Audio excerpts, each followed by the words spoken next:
Programa Fé Perfeita. Não haverá outro Calvário a resgatar sua vida.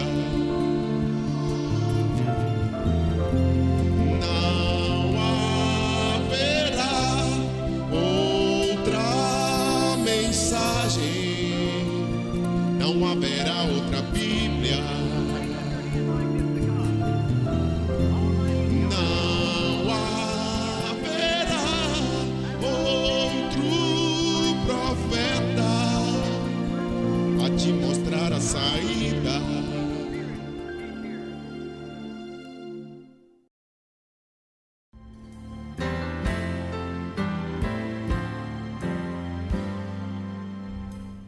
Estamos de volta na apresentação do programa Fé Perfeita, que tem sido apresentado a cada dia, a cada manhã, aqui com você através desta emissora amiga.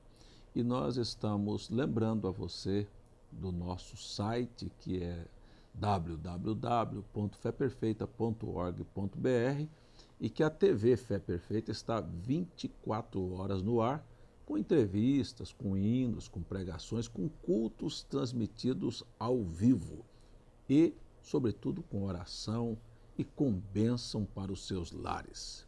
Sabemos que esta mensagem, ela tem um objetivo, não é de agregar as pessoas para a formação de mais um grupo religioso. Na verdade, o objetivo é claro e único. A razão pela qual estamos aqui é para dizer a você que me assiste neste momento, é que nós estamos chegando no dia e na hora que ninguém sabe, mas é o dia e a hora que está se avizinhando da maior e mais gloriosa hora que um povo experimentará. O dia da vinda do Senhor, o dia da transformação dos nossos corpos, o dia da finalização de problemas, de opressões, de dores, de tristezas, de mágoas e, sobretudo, de vencer a própria morte. É um dia extraordinário. Não há esperança para o mundo. Não existe esperança fora da segunda vinda de Cristo.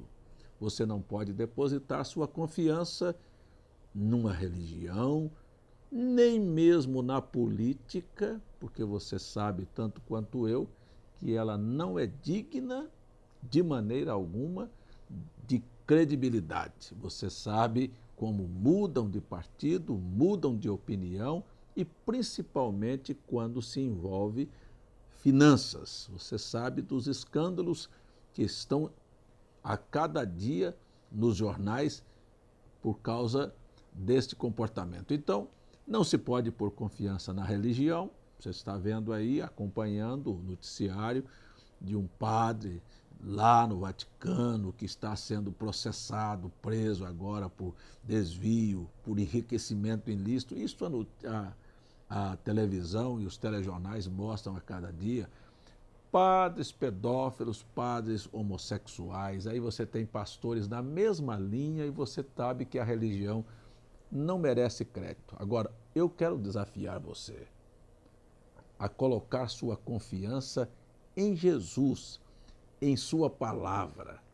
Acredite na Bíblia e não espere que seu vizinho, seu parente ou que alguém viva as Escrituras. Viva você. Ponha isto em prática. Se as pessoas não querem, não estão prontas, não se interessam, querem ser enganadas e querem serem deixadas para trás e viverem a expectativa que já está no ar. A verdade é, se você perceber, já existe uma expectativa no ar de um caos que a sociedade irá experimentar. Pastor Messias está conosco, aqui da cidade de Salvador, da Bahia, e participando aqui do programa. Não é verdade, pastor Messias? Há alguma esperança para o mundo fora da segunda vinda do Senhor Jesus? Não, não há nenhuma esperança. Porque quando vemos a primeira vinda, mostra isto. o mundo romano era romano naquele tempo, a Roma dominava o mundo e estava estendendo suas cercas e dominando todo o mundo, e houve como que uma implosão. A moral de Roma nos dias de Cristo, que é a primeira vinda, era muito ruim. Os critérios de Roma, se você conhece a história, você sabe, era muito ruim. Homens maus, ímpios, politicagem, não é isso? A pessoa usando mal a sua autoridade, tudo aquilo mais. Então vem Jesus Cristo. Se Jesus, pastor César e caro amigo que nos assiste agora, não tivesse vindo, o mundo estaria em caos naquele momento da história. Mas quando ele veio, o cristianismo foi como um refrigério para as nações, mesmo aqueles que não o tomaram perfeitamente. Por quê? Um irmão, pegando sua espada, não podia matar outro seu irmão que pegava a espada. E Paulo, como grande missionário, andou pelo mundo, por Roma, pregando o evangelho, e tantos outros discípulos levaram o evangelho. Então isso como que acalmou os tempos e fez a história dividir em duas partes, antes e depois dele. Jesus, então, em sua primeira vinda, foi a esperança para o mundo. E nós encontramos de novo que o mundo vem num outro ciclo para um desfecho, e os mesmos erros que foram cometidos, pastor César, no passado, estão sendo cometidos hoje. E as pessoas estão ficando no estado de loucura, como já sabemos, os políticos também da mesma forma que aqueles homens de Roma, e a vinda de Jesus, de novo, se torna a única solução para o momento em que vivemos. A primeira vinda de Cristo, aliás, até a Bíblia, um dos profetas, que não me recordo agora, chama Cristo de o desejado de todas as nações. É verdade. Não é?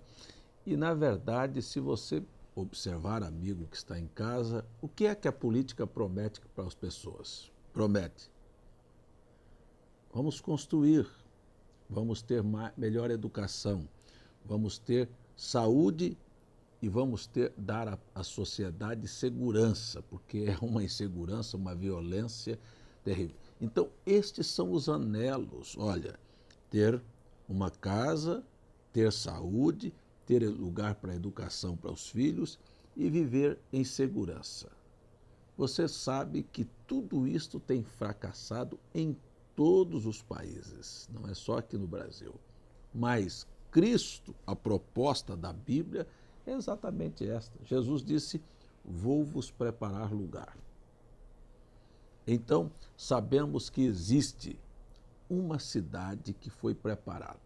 Não é uma cidade de desigualdade que você vê aqui, prédios e mansões e um bairro luxuoso vizinho de uma favela. Não, estamos falando de uma cidade construída em ouro puro, aleluia, em pérolas, hein? Pega lá o Apocalipse, o fundamento de jaspe, e tem uma coisa, então há moradias para todas e não tem arranjos. O que é engraçado é que, não, olha, precisamos fazer um arranjo aqui porque chegou mais um. Não, aqueles que haverão de herdar a vida eterna são predestinados, têm seus nomes no livro da vida desde antes da fundação do mundo. Então, Deus tem uma morada eterna para cada um de nós. Temos palácios do outro lado, porque a Bíblia diz que nós seremos reis e sacerdotes e reinaremos sobre a terra para sempre. Então, nesta cidade, começa assim, a habitação para todos. Lá, jamais entrará um ladrão. E não haverá no coração dos moradores daquela cidade este desejo de adquirir, de ter, de possuir, este egoísmo do venha, sabe? Do só ter, né? É para mim. Não. Isto não existirá naquele lugar. Para se entender, este espírito de aquisição, que é, na verdade, o significado do nome Caim, isto mostra que esta linhagem e este instinto é caimita. Sim. Então, você sabe que naquela cidade não haverá, de maneira nenhuma, este espírito de aquisição. E a Bíblia chega a dizer que não haverá ladrões. Não é assim, sabe, eu estou aqui, deixa eu usar aqui um termo, eu estou aqui usando a minha profissão para, vou ajudar uma pessoa que, vou dar um exemplo, um médico, eu só faço a sua cirurgia se você me pagar por tanto. Eu sei que existem médicos que não trabalham dentro desse critério, mas existem médicos que trabalham com este critério, que o alvo é apenas o dinheiro. Aliás, já se sabe quanto no Brasil, está claro aí, quanto no Brasil se tem de mulheres que fizeram cirurgias cesarianas, que estão assim, olha, porque médicos não querem gastar seu tempo para acompanhar um parto. É muito mais fácil cortar a barriga de uma mulher e tirar a criança dali, porque isto lhe rende além um dinheiro extra. As que vão pelo SUS têm que sofrer até a última hora, mas se tiver dinheiro, resolve logo. Então, isso tudo é uma vergonha para a sociedade, isso tudo é uma injustiça, mas lá não haverá esse tipo de coisa. E você sabe que existem tantos pastores que estão aí atrás dos púlpitos apenas por causa do dinheiro das pessoas também, fazendo da religião a mesma coisa. Este é um tipo de gente que não entra lá. Eu até gosto de ver o profeta William Branham, pastor Messias, falar sobre o céu, sobre a vida eterna, que a vida eterna é uma coisa que não se mede por carregar uma Bíblia. Este é um engano da religião também, de pensar que porque uma pessoa levantou a mão, mudou de igreja, da igreja católica para a batista ou para a assembleia, ou para não sei para onde, isso não vale nada. Ou veio para a minha igreja também, que não vale nada. Deixa eu colocar aqui o quadro bem claro. E pensam assim, mas a vida eterna, na verdade, será uma medida, uma balança, porque gente que vem para a igreja e continua com o coração sujo, com a vida suja, com atos desonestos, você não pode pensar que você tem vida eterna porque carregou a Bíblia, porque leu a Bíblia. A questão aqui é vida. E aí se pesa na balança. O irmão Branham diz assim, Deus tem um lugar para os bons e velhos médicos que clinicaram em noites frias, saindo nas suas carroças ou nos seus carros, atrás de uma mulher parturiente, sem interesse financeiro, na intenção de ajudar o seu semelhante. Você acha que isto passaria desapercebido diante de Deus? Agora, isto é uma responsabilidade. Então, quando você lê São Mateus 25, na hora do julgamento final, que Jesus vem e põe as coisas na balança e disse assim, olha, tive sede e me deste de beber, tive fome, me deste de comer, estava nu e me vestistes. Quando? Quando você fez a um desses meus pequeninos irmãos. Então você pensa que há uma recompensa em cada ato. Jesus disse, não há aquele que tenha dado um copo de água fria a um desses meus pequeninos que ficará sem recompensa, não é? Então, é uma coisa muito além do que propõe a religião. Aliás, foi Lutero que disse que havia 3 coisas que o surpreendia. Como é que são essas coisas mesmo, pastor sim. Ele disse, Martinho Lutero, o mensageiro da quinta era da igreja. O reformador, né? O reformador. Então ele disse que quando chegasse na glória, no céu, ele teria 3 surpresas. A primeira é que ele procuraria pessoas que ele sabia que estaria lá e se enganou. Não as encontraria. A segunda, pessoas que ele pensou que nunca estariam lá, estarão. E a última, e mais surpreendente, ele disse, encontrarei que eu estarei ali. Seriam essas 3 surpresas. Quer dizer, então a última é se eu vou estar. E eu queria perguntar a você que está em casa, e você vai estar? Já pensou nisso? Será que você vai chegar lá do outro lado? Isto é o que eu devo me preocupar e que você deve se preocupar.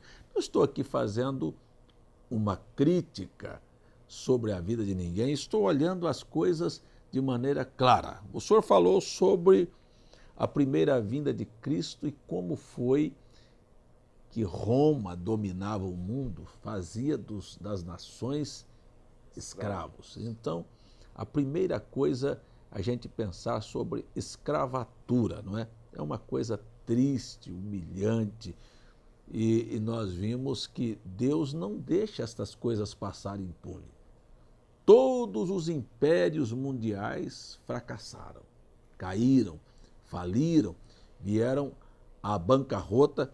E você sabe que, você que está em casa, que leu a história geral, sabe perfeitamente que Roma tanto transformou o mundo em escravatura, como liberou o sexo, como se corrompeu pelas guerras e como também ambicionou, tomou do povo de maneira espúria, tanto Roma dos imperadores como Roma dos papas. Não é? Porque a Roma pagã, a Roma papal também, ela herdou e absorveu de Roma imperial os mesmos atos. O catolicismo, a proposta da reforma, foi por causa dessas coisas. Ela tanto escravizava, como tinha uma banalização do sexo dentro do clero, com freiras e padres e tudo aquilo, e filhos bastardos e papas, como também promoveu guerras, certo? Os cruzados, é só ler a história e ver que você vai em Israel, quando você fala em cristianismo, logo a primeira ideia que se tem é dos cruzados, é um horror, é sangue, tudo isto por causa de dinheiro e ambição. É só ler o objetivo do Papa Urbano II, quando organizou primeiras cruzadas, qual foi? Foi só de proteger o Santo Sepulcro? Ou foi buscar a rota do Oriente para ter domínio comercial de tudo aquilo? Então você vai para o Apocalipse, encontra essa mulher assentada ali com os reis da terra, fazendo comércio. Esse é o comércio da religião disfarçado, que nós temos uma vergonha de tudo isso. E sem falar na abominação que tomou conta de tudo aquilo. Isto foi o que derrubou todos os impérios que já passaram por aqui, porque mais cedo ou mais tarde Deus cobra aquilo que o homem está praticando. Mas nós estamos olhando aqui que tudo isso é engano. E a segunda vinda de Cristo, não é, pastor Messias? Ela seria marcada pelas mesmas características. A mesma né? base. Mesma base. Como não houve esperança e não há esperança para o mundo, na religião, na política, então a esperança era que Cristo viesse, e ele veio e fez uma obra que muita gente se enganou. Pilatos, aciumado, né, veio a ele e disse: tu és rei. Ele disse: meu reino não é deste mundo. E ele veio e ele aparentemente foi derrotado. Estava lá na cruz, pregado, nu, sangrando, cuspido, esbofeteado. O seu tesoureiro o traiu, os seus discípulos correram todos e ele estava ali, parecia que ele estava desolado. Mas por trás de tudo isto que nós vemos, amigo telespectador, existe um mundo invisível. É verdade. Que você não consegue contemplar com seus olhos. E havia dois poderes se degladiando ali, Deus e Satanás. E na verdade, você vai ver que daqui um pouquinho ele rende o Espírito Cristo e sai. E quando ele deixa aquele corpo ali, parecia que ele tinha perdido a batalha, mas na verdade ele havia pago a minha dívida e a sua dívida. Graças a Deus. E a Bíblia disse que quando Cristo morreu, seu corpo foi para a sepultura, mas Pedro registrou que seu espírito desceu ao inferno, às partes inferiores da terra, e foi lá e tomou as chaves da morte, da sepultura e do inferno, e diz: agora a humanidade não lhe deve mais nada, Satanás. Amém. E aí então sobe e mostra que ele era o grande vencedor, o grande conquistador. Ele venceu, conquistou o mundo invisível, venceu, humilhou a Satanás. E eu gosto muito, pastor Messias, da linguagem de Paulo, quando diz que ele reduziu a zero publicamente, porque o mundo estava vendo aquele quadro ali, publicamente ele reduziu a zero os poderes de Satanás. Amém. Quando ele no Calvário cravou a cédula do pecado e disse: meu povo está livre, pode ser sadio, terá Amém. vida eterna, terá moradia, a cidade será segura, não entrará ladrões ali, viu? E Paulo chega a dizer: faça seu tesouro onde a traça e a ferrugem não corrói, onde os ladrões não entram para roubar. E tudo isso nós temos aqui, então, que a política mundial falida não pode dar e não pode cumprir o que Cristo cumpriu. Agora, depois que ele veio a primeira vez e morreu e pagou e disse, pode ficar tranquilo, vou construir o vosso lugar. O que nós estamos aguardando agora, irmão Messias? Ele prometeu que viria para levar sua noiva, sua esposa. E ele faz isso, e é um engano que alguém pensa, a religião entende, que ele virá nas nuvens para tomar sua igreja. Alguns entendem que vai haver uma trombeta e todos vão ouvir a trombeta e aquilo tudo, mas não. A segunda vinda que estamos esperando agora é o arrebatamento da igreja e está registrada, pastor César, em Mateus 25, como aquelas virgens, 10 em número, 5 prudentes, 5 loucas. E ele veio na vigília da noite, à meia-noite, e algumas estavam preparadas e outras não. 5 eram as prudentes, estavam aguardando ele. É uma vinda para a noiva, não é uma vinda universal para todo o povo. Ele virá caladamente de noite para aqueles que estão aguardando. Interessante que Mateus 25 mostra que esses dois grupos, a noiva, a virgem nécia e a virgem prudente, elas estavam aguardando o noivo. A diferença é que uma delas tinha uma coisa a mais. E essa coisa a mais era o azeite. E azeite fala do Espírito Santo. E o Espírito Santo é que torna a palavra viva para que nós compreendamos o dia, a hora que vivemos e entendamos a sua vinda como ela é. Então fica registrado aqui uma leitura oficial para este programa, mas daquele dia e hora ninguém sabe. Nem os anjos do céu, nem os anjos do céu, mas unicamente meu Pai. Que coisa esplêndida, isso é São Mateus 24, 36. É saber que ele, na sua sabedoria, deixou isto de maneira secreta, mas ele disse assim, olha, preste atenção, por que ele disse daquele dia e hora ninguém sabe? Ele disse, porque se o pai de família soubesse a que hora viria o ladrão, ele vigiaria sua casa. Ele disse, mas estejais apercebidos, porque não sabeis a hora em que o Filho do Homem há de vir. Isto deixou a humanidade assim, desde os seus primeiros discípulos até hoje, sem que soubéssemos o dia e a hora da sua vinda. Mas ele disse assim, como qualquer bom médico, nunca diz para a mulher, você vai ter a luz, dar a luz tal dia. Diz, provavelmente, olha, por volta de tal dia, do dia 10 ao dia 30 deste mês, então por causa dos seus sintomas aqui, sua menstruação que vem até aqui, para se completar as semanas da sua gestação, será por volta de tal e tal dia.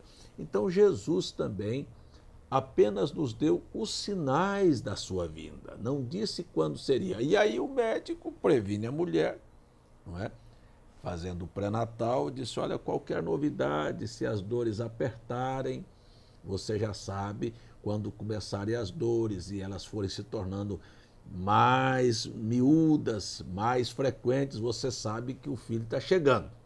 Será que o mundo está sofrendo esta contração de dores de parto, mostrando que Cristo está voltando, pastor? Está sim, a terra mesmo está gemendo pela expectação de que alguma coisa está para acontecer.